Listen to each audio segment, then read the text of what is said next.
오늘 제목은 사랑과 위로 가운데 예배하는 하나님의 가정입니다. 뒤에 프린트가 좀 되지 않았습니다. 사랑과 위로 가운데 예배하는 하나님의 가정입니다.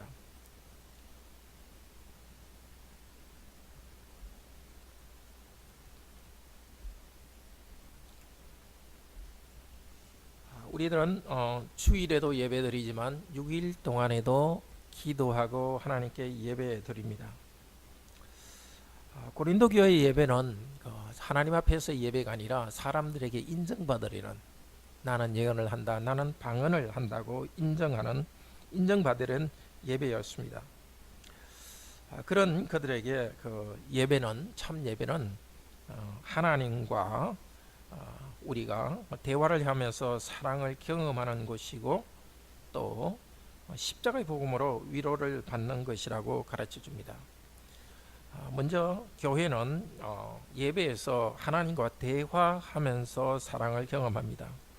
오늘 1절에 사랑을 따라 구하라 이렇게 합니다. 사랑을 따라 구하라, 이 구하라는 것은 복수입니다. 교회 전체가 사랑을 따라서 구하라고 합니다. 우리는 하나님의 사랑이 있는 그 공동체의 형제 자매들입니다. 이미 믿고 하나님의 사랑에 들어와 있는 성도들이지만 그 사랑을 향해서, 하나님의 사랑이 있는 교회를 향해서 달려오라고 말하고 있습니다. 사랑을 따라 구하라. 구한다는 것은 사랑을 향해서 달려가라. 신령한 것을 사모하라. 구하고 달려가라는 것입니다. 사랑을 따라 구하고 달려가는 것은 먼저 하나님 쪽에서 우리에게 말씀하셔야 됩니다. 하나님께서 말씀하시는 것을 여기선 예언이라고 한다 그랬죠. 그리고 방언은 외국말로 말하는 것이지만, 방언은 하나님이 우리에게 말씀하는 것이 아니고 우리가 하나님께 말씀하는 것입니다. 그러니까 예배라는 것은 하나님께서 우리에게 말씀하시고 우리는 하나님께 대답하는 것입니다. 그러니까 예언을 하고 또 방언을 한다 할 때 외국말로 한다는 그게 초점이 있는 것이 아니라 하나님께 말씀드린다. 그러니까 기도하고 찬송하는 것이 중심입니다. 하나님께서 우리에게 말씀하시고 또 우리가 하나님께 기도와 찬송으로 말씀드릴 때 3절 4절에서는 덕을 세운다 이렇게 합니다. 이 세운다는 것은 원래 덕이란 말은 없고 원문에는 집을 세운다는 뜻입니다. 그 집이라는 것은 건물, 눈에 보이는 건물도 되지만은 가정이라는 것입니다. 우리는 예배를 드리면서 하나님의 사랑을 더 받고 하나님의 사랑을 더 받게 됩니다. 바로 하나님의 사랑을 더 받고 더 받는 것이 바로 예배의 현장입니다. 이 예배의 현장에서 하나님께서 우리에게 무엇을 주느냐? 직접 나타나진 않습니다. 그렇지만 그때는 예언자들을 통해서, 지금은 직분자의 목사를 통해서 말씀을 주시는데, 말씀을 통해서 3절에 세우고 권면하고 안위한다. 한 가정의 구성원으로서 우리를 세우고 또 교회를 세우는데 권면하고 안위한다. 이 권면한다는 말의 동사인데요. 그것이 명사로 되면 보혜사 성령님을 말합니다. 교회에서 말씀을 선포할 때 말씀만 있는 것이 아니라 성령께서 함께 하시면서 권해 주십니다. 이 권한다는 것은 단순히 감정적으로 이렇게 어떤 것을 감정적으로 북돋아 주는 것이 아니라 어떤 방향으로 나아갈지 지적으로 무엇을 해야 될지를 가르쳐 주는 것입니다. 성령께서는 우리들을 예배 가운데 인도하십니다. 말씀을 듣고 말씀을 받을 때 우리에게 인도하십니다. 예수님의 몸은 지금 이곳에 계시지 않습니다. 그렇지만은 성령님을 보내주셔서 예수님의 몸인 교회 안에서 성령님께서는 권면합니다. 예배에 참석하시고 말씀을 들을 때마다 성령께서 이 말씀을 통해서 나를 인도하시도록 간절히 사모하시고 또 목사를 위해서 기도해야 되겠습니다. 말씀을 우리가 바로 들을 때 우리가 어디로 가야 될지를 가르쳐 주시면서 성령께서는 우리를 안위하십니다. 안위하신다는 것은 말씀을 따뜻하게, 마음을 따뜻하게 해서 북돋워 주는 것입니다. 성령께서는 우리를 권면도 하시고 어떻게 해야 될지도 가르쳐 주시고 또 우리에게 따뜻하게 위로해 주십니다. 성령께서 우리에게 주시는 위로의 핵심은 무엇입니까? 우리 요리문답 1문에서 잘 요약되어 있죠. 나는 내 것이 아니고 그리스도의 것이라는 이 사실이 우리에게 가장 큰 위로가 됩니다. 우리가 우리 인생의 모든 것을 책임져야 된다면 얼마나 우리는 불안하겠습니까? 그렇지만 그리스도께서는 너는 내 것이라고 주장하십니다. 내 것이라고 주장하시기 때문에 우리의 삶에 대해서 그리스도께서 인도하시고 책임져 주십니다. 내가 그리스도의 것이기 때문에 그리스도를 통해서 하나님께서는 저와 여러분의 아버지가 되셨습니다. 아버지 하나님께서는 먼저 예수 그리스도께서는 우리를 당신의 것으로 삼기 위해서 우리를 죄로부터 해방해 주시고 마귀의 권세로부터 해방해 주셨습니다. 죄인인 우리들에게 저와 여러분을 위해서 십자가에 죽으셔서 죄를 용서하셨습니다. 죄인임에도 불구하고 죄를 용서하신 이 사랑 안에 우리는 있습니다. 그리고 죄를 용서하시면서 그리스도께서는 죄의 세력으로부터 우리를 해방해 주셨습니다. 우리는 우리 죄를 보면서 계속해서 죄 용서를 구하고 죄 용서를 받습니다. 그리고 그리스도를 의지하여서 죄로부터 계속 해방되는 죄를 이길 수 있는 능력을 받고 있습니다. 그리고 또 사탄이 우리를 공격하지만은 사탄의 권세에 눌리는 것이 아니라 그리스도를 의지하여 사탄으로부터 벗어나서 이길 수 있는 은혜를 주셨습니다. 지금도 그리스도께서는 말씀을 통해서 우리에게 주시는 것이 바로 내가 너 죄를 다 용서해줬다. 우리 자신이 보는 이 비참한 죄의 부족에 대해서 다 용서해 주셨다고 선언해 주시고 그리고 용서해 주십니다. 말씀을 듣고서 하나님의 은혜를 간구할 때 우리를 능력으로 더딥혀 주셔서 마귀를 이기도록 해 주십니다. 그리스도께서 우리를 죄로부터 해방하셨고 이 때문에 그리스도의 아버지 하나님께서 우리의 아버지가 되십니다. 하나님께서는 우리를 보호하시고 머리털 하나도 떨어지지 않도록 우리를 보호하고 계십니다. 때로는 힘든 일이 있고 고통스러운 일이 있습니다. 그렇지만 믿지 않는 사람들에게는 고통스러운 일이 그들을 파괴하고 무너지게 합니다. 그러나 믿는 사람에게서는 우리들에게서는 고통스러운 일로 모든 것이 다 연결돼 가지고 우리의 유익을 만들어 갑니다. 단기적으로는 우리에게 고통스럽지만 장기적으로는 우리에게 결국 유익을 줍니다. 그리고 성령께서는 지금도 우리와 함께 하시면서 우리가 구원받다는 사실을 계속 확신시켜 주시고 있습니다. 또 우리가 거룩하게 살도록 힘을 주시고 있습니다. 어느 설교를 듣든지 어느 말씀을 듣든지 전체 이 복음 내용이 삼위일체 하나님이 우리를 위해 하시는 내용이 핵심입니다. 고린도 교회도 그렇고 지금 우리에게서도 우리의 가장 큰 위로는 성자 하나님, 성부 하나님, 성령 하나님께서 바로 우리 가운데 일하시고 있고 계속 일하신다는 이 사실, 오늘도 이 말씀 듣고 굳게 믿으시기를 바랍니다. 두 번째로 교회의 예배에서 성도는 그 십자가의 복음으로 위로를 받습니다. 오늘 그 14장 20절에서 형제들아, 사역으로 보면은 생각, 지혜에서는 어린 아이가 되지 마라. 그러나 악에는 어린 아이가 되고 생각에는 어른들이 되라. 고린도 교회에서는 어린아이라는 것은 사실은 교만한 것입니다. 자기가 지혜가 있다고 방언을 한다고 교만하고 자기를 내세우는 것입니다. 그런 그 어린아이는 오히려 그 악한 것입니다. 교만한 악한 것입니다. 오히려 악한 것에 대해서는 잘 알지 못하는 어린아이가 되라고 합니다. 그러나 하나님의 말씀에서는 성숙하라. 하나님의 말씀, 하나님의 지혜에서는 어른이 되어 성숙하라 합니다. 그럼 그것을 위해서 어떤 일이 일어나느냐? 21절에 방언에 대해서 말합니다. 자, 21절 사역으로 된 부분 21절 22절 같이 한번 읽읍시다. 율법에 다음과 같이 기록되어 왔다.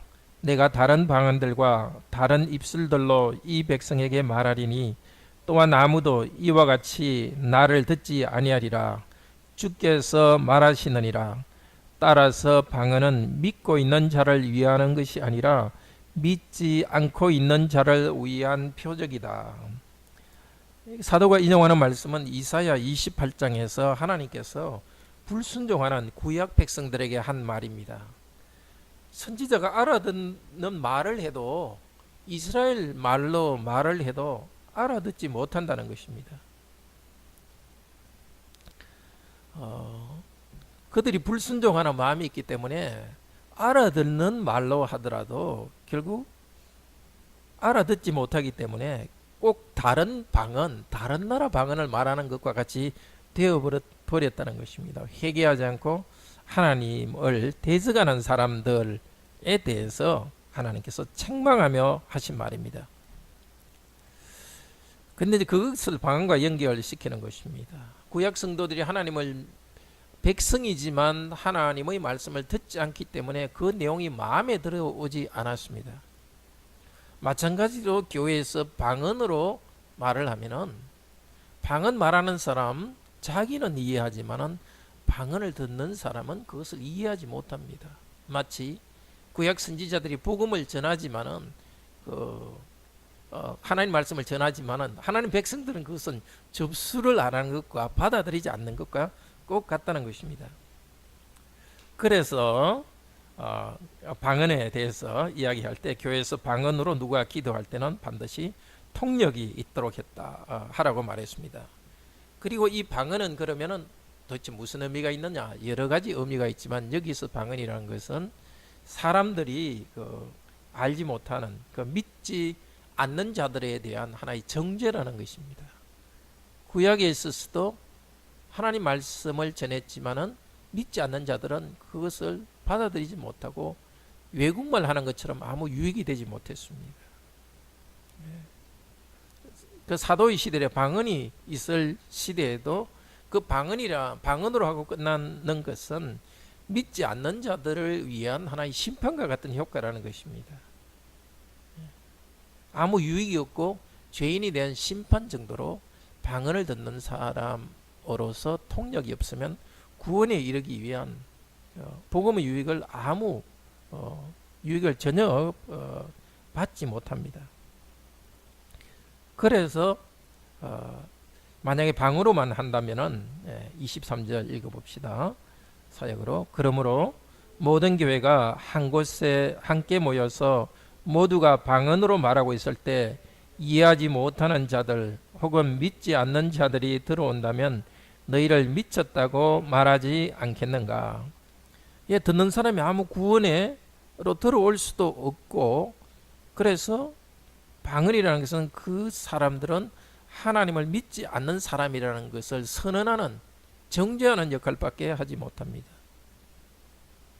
그리고 이 이사야가 이 복음을 전했을 때에 구약 시대에 이사야 28장 전후에서 구약 백성에게 하나님 말씀을 선포했을 때 빈정대면서 말했습니다. 너가 방언으로 말하냐 하면서 알아듣지도 못하는 말로 말하냐 하면서 예언하는 그 선지자를 아주 조롱했습니다. 너는 외국말로 우리한테 하냐 이러면서 조롱했습니다. 그러니까 하나님 말씀을 전할 때 그것을 받아들이지도 않고 오히려 거꾸로 선지자들을 조롱했던 그 일이 똑같이 반복될 수 있다는 것입니다. 방언으로만 말하고 끝난다면은, 알아듣지 못하는 말로 한다면은 듣는 사람은 그걸 수용도 아무 유익도 못 얻습니다. 그리고 나아가서 방언 말하는 사람에 대해서 미쳤다고 조롱합니다. 그러니까 결국 이것은 방언으로 말하고 끝나면은 통력이 없으면은 그 구원받지 못하는 사람의 상태, 그리고 복음 전하는 사람을 조롱하는 상태로 머물고 맙니다. 그래서 통력을 하라고 말했습니다. 물론 지금 이 시대는 우리가 방언이 필요 없는 시대죠. 하나님 말씀이 풍요롭기 때문에 말씀을 듣고서 바로 기도하고 찬양하기 때문에 그런 필요는 없는 시대죠. 근데 24절 이제 25절에서는 이제 예언으로 모두가 예언을 하고 있을 때 그것이 얻는 유익을 말하고 있습니다. 24절 25절 같이 사역으로 읽읍시다. 그런데 만약 모두가 예언하고 있을 때 어떤 믿지 않는 자나 이해하지 못하는 자가 들어와 있다면 그는 모든 사람에 의해 책망을 받고 모든 사람에 의해 조사 판단을 받고 그의 마음의 숨은 것이 드러나게 되고 이와 같이 얼굴을 엎드리고 하나님을 경배할 것이다. 진실로 하나님은 너희 가운데 계신다고 외치면서, 구약 그 초대 교회는 지금처럼 직분자가 한 교회에 다 있지 않았습니다. 그래서 성도들이 모여서 예배할 때는 같이 모여 있으면 하나님께서 예언의 말씀을 그 예언자들에게 주어서 예언자들은 앞에 나와서 그 예언의 말씀을 했습니다. 그게 오늘로 치면 사실 설교죠. 지금은 이제 계시의 말씀이 풍요롭기 때문에 목사가 이렇게 말씀을 전체 종합해서 전하고 있지만, 그때는 계시가 빈약한 시대이기 때문에 하나님께서 여러 예언자들에게 직접 말씀하던 시대였습니다. 근데 그때 교회가 함께 예언으로서 말하고 있다면, 말하자면 알아들을 수 있는 말로 복음을 전하는 것입니다.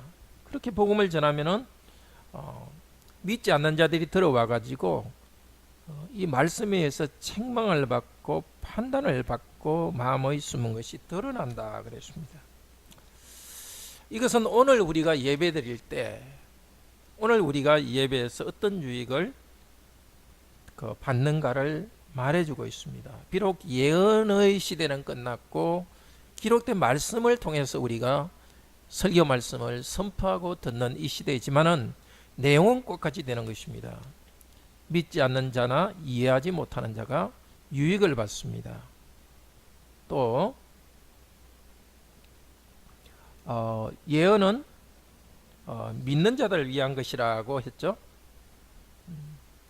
제가 사역 부분이 조금 빠졌는지 아까 우리 본문 부분에 23절에 22절에 예언은 믿지 않는 자들을 위하지 않고 믿는 자들을 위하며, 거기 좀 빠졌네요. 그러니까 예언은 믿는 자들을 위한 것입니다. 그러니까 예언을 통해서는 이미 믿는 사람들이 유익을 얻고, 또 하나는 24절에는 믿지 않는 자, 그러니까 믿지 않는 자가 들어와서 교회에서 전파되는 말씀을 듣고서 믿음으로 들어오고, 또 이미 믿는 자들에게 또 예언의 말씀을 전해집니다. 그러니까 교회에서 전파되는 말씀이 누구를 대상으로 하는가가 분명하죠. 믿지 않는 사람도 교회에 와서 하나님 말씀을 듣고, 또 믿는 사람도 교회 와서 하나님 말씀을 듣습니다. 예배에서 하나님 말씀을 듣습니다. 근데 예배에서 무슨 일이 일어나느냐? 책망을 받습니다. 자, 앞쪽에서는 1절에서 6절은 위로받는다, 또 권면을 받는다 했는데, 여기서는 또 책망을 받는다고 합니다.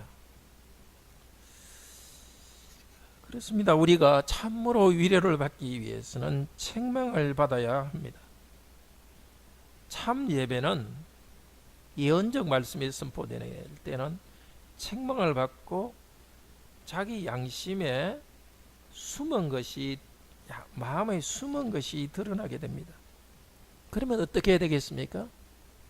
교회 말씀 선포에는 하나님이 우리에게 요구하시는 삶, 십계명의 말씀, 그것이 항상 선포되어야 됩니다. 하나님은 우리에게 언약 백성으로서 어떻게 살기를 원하시는지를 계속 가르쳐야 됩니다. 그 말씀을 계속 전파할 때에 성도들은 말씀과 자기 삶을 비교하게 됩니다. 일반 사회에서 전하는 그런 도덕적인 정도의 말씀이 아니라 교회에서는 예수 그리스도의 말씀을 전합니다. 그리스도께서는 우리가 이웃이나 가족을 보고서 욕한 것도 살인죄라고 말합니다. 마음으로 미워한 것도 살인이라고 합니다. 이 말씀을 교회에서 계속 들려줄 때에 우리는 세상의 기준이 아니라 말씀의 기준으로 자신을 보게 됩니다. 전에는 내가 참 괜찮다 생각했는데 이 말씀을 계속 들을 때 우리는 정말 나는 죄인이구나, 내가 참 살인죄를 범한 자이구나 하는 것을 깨닫게 됩니다. 그리고 마음으로 우리가 더러운 생각을 하고 더러운 말을 또 한 것, 그런 것도 간음죄에 해당한다고 하나님은 말씀하십니다. 도둑질하지 말라. 도둑질은 안 했더라도 이웃을 도울 수 있을 정도로 힘껏 일하지 않는 것은 도둑질이라고 합니다. 에베소 4장 25절에서. 교회 와서는 이렇게 하나님의 말씀에 비추어서 내가 도달하지 못한 것에 대해서 배워야 되고, 우리는 그것을 심각하게 생각해야 됩니다. 그냥 하나님께 위로받고 또 이제 나가서 뭐 내가 하는 일에 뭔가 성공하고, 그것이 하나님께서 주시려는 것의 중요한 부분이 아닙니다. 정말 하나님께서 우리에게 주시기를 원하시는 것은 우리가 책망을 받고서 양심에 숨은 것이 드러나게 되는 것입니다. 그리고 얼굴을 엎드리고 하나님을 경배하고, 하나님은 너희 가운데 계신다. 양심의 숨은 죄가 드러나는데 어떻게 하나님을 바로 경배할 수 있겠습니까? 우리 죄를 심판한 하나님 앞에 어떻게 하나님을 경배하겠습니까? 마음의 숨은 것이 드러나는 것과 하나님께 경배하는 그 사이에 뭐가 있습니까? 바로 그런 죄인을, 양심에 남들은 알지 못하도 내가 가진 그런 죄를 위해서 하나님의 아들께서 십자가에서 우리를 위해서, 나를 위해서 죽으셨다는 이 복음 말씀을 듣고 복음을 믿기 때문에 우리는 하나님께 영광을 돌리게 됩니다. 믿지 않는 자는 이 말씀을 들으면서 진실로 하나님은 너희 가운데 계신다, 예수 그리스도의 복음을 가진 이 교회 안에, 교회에 대해서 하나님이 너희에게 계신다고 사람들은, 믿지 않는 사람도 여기서 경배하게 될 것입니다. 바로 마음의 숨은 우리의 죄, 그 때문에 우리는 영원한 하나님의 형벌을 받아야 됩니다. 우리가 받아야 될 하나님의 형벌, 하나님께 받아야 될 형벌을 하나님의 아들께서 다 형벌 받으셨습니다. 하나님께 버림을 받으면서 내 하나님 어찌 나를 버리셨습니까? 사랑하는 하나님으로부터 버림받는 그 고통을 당하셨습니다. 우리는 양심의 고통, 우리 마음의 숨은 것이 드러나면 죄책감을 느낍니다. 죄에 대한 벌을 받아야 될 것을 압니다. 그러나 우리가 처음 예수 그리스도를 알 때에 이 죄를 그리스도께서 다 지셨기 때문에 더 이상 나에게 심판이 없고 이제 하나님을 아버지로 부를 수 있다는 것에 대해서 너무나 감사하게 되었습니다. 그러나 이 복음은 계속 우리에게 전파되어야 됩니다. 우리는 계속 이 복음을 들어야 됩니다. 계속 내가 죄인이라는 사실을 듣고서 내 마음에 숨어 있는, 내 영혼을 누르고 있는 이 죄를 하나님께 고백해야 됩니다. 고백하면서 다시 예수 그리스도께서 이 죄를 용서하셨다는 그것 때문에 죄 용서의 기쁨으로 나아갑니다. 로마서 10장 9절이 이렇게 선언하고 있습니다. 저와 여러분에게 말하고 있습니다. 네가 만일 네 입으로 예수를 주로 시인하며 또 하나님께서 그를 죽은 자 가운데서 살리신 것을 내 마음에 믿으면 구원을 얻으리라. 예수께서 죽으시고 부활하셨고 이제 하늘에서 다스리신다는 이 말씀을 믿을 때 저와 여러분은 구원받았습니다. 이 구원은 지금도 계속되고 있습니다. 아직 남은 죄에 대해서 계속 죄 용서하시면서 우리를 구원해서 바로 성장하게 계십니다. 성장하게 하고 있습니다. 이미 구원은 얻은 성도들도 하나님 앞에서 엎드려 경배합니다. 믿지 않는 자들이 진실로 하나님은 너희 가운데 계신다. 사실 이 고백하는 사람은 믿게 되었죠. 믿지 않던 자가 교회에 와서 하나님 말씀을 듣고서 진실로 너희 가운데 교회 안에 하나님이 계신다고 고백합니다. 그렇습니다. 십자가에 죽으시고 부활하신 예수 그리스도는 하늘에 계시지만은 영으로 우리 가운데 계십니다. 죄인들이 하나님의 은혜로서 구원받고 여기서 한가족으로 예배드릴 때 예수 그리스도께서 여기 계십니다. 두세 사람이 모인 곳에 내가 너희와 함께 있으리라고 약속하셨습니다. 내가 세상 끝날까지 너희와 함께 있으리라고 약속하셨습니다. 그리스도께서 우리에게 어떻게 계신지는 참으로 우리는 신비한 일입니다. 그러나 하늘에 계신 그리스도께서 우리에게 성령님을 보내주셨습니다. 우리는 그 성령님을 통하여서 예수 그리스도의 임재를 경험합니다. 하나님을 엎드려 경배하고 하나님이 여기 계신다고 이 영광을 누리기 위해서는 반드시 계속해서 우리는 죄인으로서 그 앞에 엎드립니다. 천국 갈 때까지는 우리는 우리가 한 많은 일 때문에 하나님께 감사합니다.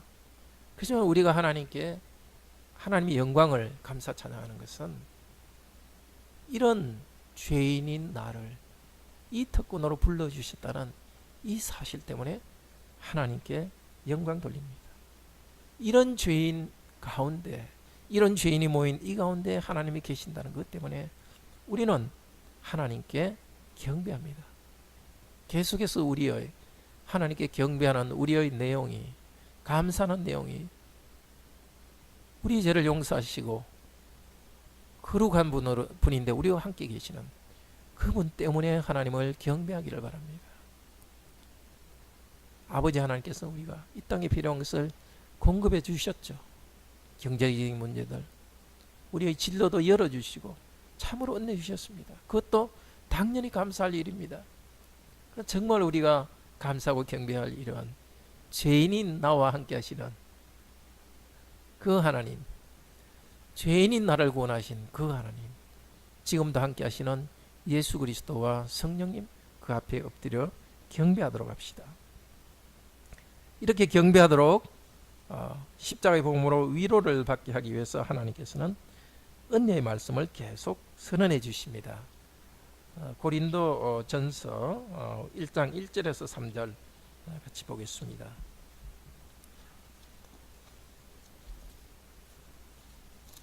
십자가의 복음으로 위로해 주시는 것은 예배에서 먼저 우리에게 은혜를 선언해 주십니다. 고린도전서 1장 1절에서 3절 같이 읽읍시다. 하나님의 뜻을 따라 그리스도 예수의 사도로 부르심을 받은 바울과 형제 소스되는 고린도에 있는 하나님의 교회 곧 그리스도 예수 안에서 거룩하여지고 성도라 부르심을 받은 자들과 또 각처에서 우리의 주 곧 그들과 우리의 주 대신 예수 그리스도의 이름을 부르는 모든 자에게 하나님 우리 아버지와 주 예수 그리스도로부터 은혜와 평강이 있기를 원하노라. 하나님을 찬양할 수 있도록 하나님께서는 계속 우리에게 은혜와 평강을 선언해 주십니다. 주 예수의 이름을 부르는 우리에게 은혜와 평강을 선언해 주십니다. 오늘도 이 예배에서, 오늘도 기도에서 하나님께서 선언해 주시는 이 선언을 마음에 붙들기를 바랍니다. 민수기 6장에서는 제사장이 백성들을 축복할 때에 여호와 하나님께서는 백성들을 실제 축복한다고 하셨습니다. 교회에서 오늘 또 이 순간도 이 말씀을 우리는 듣습니다. 하나님 아버지와 주 예수 그리스도로부터 은혜와 평강이 여러분에 있기를 원합니다. 믿음으로 하나님의 은혜와 평강을 받으시기를 바랍니다. 하나님께서 이렇게 축복해 주실 때 우리가 할 일은 바로 4절과 같이 반응하는 것입니다. 4절 같이 읽읍시다. 그리스도 예수 안에서 너에게 주신 하나님의 은혜로 말미암아 내가 너희를 위하여 항상 하나님께 감사하노니. 하나님께서 은혜 주실 때 우리들은 항상 하나님께 감사하는 것이 우리가 할 일입니다. 예배에서 첫 번째는 하나님께서 우리에게 은혜를 선언해 주시고, 또 설교 말씀에서 우리에게 은혜를 선언해 주십니다. 은혜를 선언해 주실 때 그 은혜를 마음에 간직할 때 하나님께서는 우리 삶에서 선언된 그 은혜, 예수 그리스도를 통한 은혜를 우리에게 주십니다. 우리 죄를 용서하시고 거룩하게 하시는 그 은혜, 그것을 주십니다. 우리는 은혜를 주신 그 하나님께 항상 하나님께 감사하면서 예배를 드립니다. 예배에서도 하나님께서 우리에게 복을 선언해 주시고 우리는 하나님께 감사 찬양합니다. 마찬가지로 우리 삶에서 하나님께서는 우리의 삶의 길을 인도해 주시고 인도해 주십니다. 그리고 또 우리의 삶에서 죄에 넘어지지 않고 죄와 싸우고 하나님 주신 말씀의 기준을 따라서 살아가면서 거룩한 가운데 평강을 주십니다. 그 하나님의 은혜를 감사하며 살아가면서도 계속 감사합니다. 바로 이것이 우리가 받는 위로입니다. 다른 어떤 것보다도 정말 다른 삶에 있어서 부족함이 많을 겁니다. 천국 갈 때까지는 이 땅이 타락에 있기 때문에 이 땅에서는 우리가 많은 고통과 고난 가운데 살아갑니다. 그러나 결코 변치 않는 사실은 복음으로 우리를 불러주신 하나님께서는 영원전부터 우리를 예정하셨고 결코 우리를 버리시지 않으십니다. 예수 그리스도의 제자로서 또 하나님의 백성으로서 우리를 거룩한 백성으로 이끌어 가고 계십니다. 이 사실, 이 복음을 듣고 이 복음을 붙들고 나가기를 바랍니다. 십자가의 죽음과 부활의 그 복음은 계속해서 우리에게 죄와 싸워 이기고 고난 가운데서도 그리스도의 부활의 은혜를 체험하게 하십니다. 예수 그리스도의 부활이 계속 나타나기 때문에, 부활의 능력이 우리 가운데 나타나기 때문에 여기서 멈추지 말고 계속 앞을 향해서 나아가는 성도님들이 되기를 바랍니다. 다 같이 감사 찬송 505장 감사 찬송합시다.